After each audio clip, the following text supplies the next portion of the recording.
আজ দেখাবো মুর্শিদাবাদের কিরিটেশ্বরী মাতার মন্দির। এই মন্দির কিন্তু 51 পীঠের এক পীঠ। এইখানে মায়ের কিরিট অর্থাৎ মুকুট পড়েছিল, আর এই মন্দির নির্মাণ করেছিলেন রানী ভবানী। মন্দিরের নকশা কিন্তু দারুণ। হিন্দু, বৌদ্ধ এবং মুসলিম এই 3 ধরনের জাতির সমন্বয়ে গঠিত এই ডিজাইন।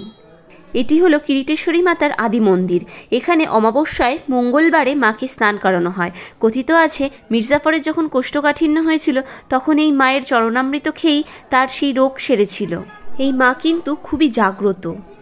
যখন মুর্শিদ কুলি খাঁ এখানকার নবাব হয়ে আসেন তখন এখানকার হিন্দুদের মধ্যে একটা ভয় কাজ করেন। তখন তারা কি করেন, বেশ কিছু পান্ডা মিলে মায়ের সেই মূর্তিকে এইখানে প্রতিস্থাপন করেন। তাই এই জায়গাটার নাম হলো গুপ্ত মন্দির। কিরিটেশ্বরী মাতার গুপ্ত মন্দির কিন্তু এটা কিন্তু ওই মন্দির থেকে বেশ কিছুটা দূরে একটা পান্ডা গ্রামে অবস্থিত। গ্রামের নাম পান্ডা কারণ সেখানে 172-এরও বেশি পান্ডা বসবাস করতেন। সেখানেই মাকে স্থাপন করা হয়।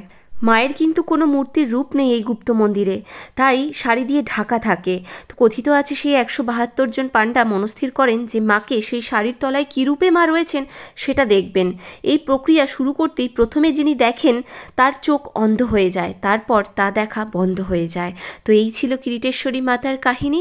কেমন লাগলো ভিডিওটা জানাবেন, ভালো লাগলে শেয়ার করবেন।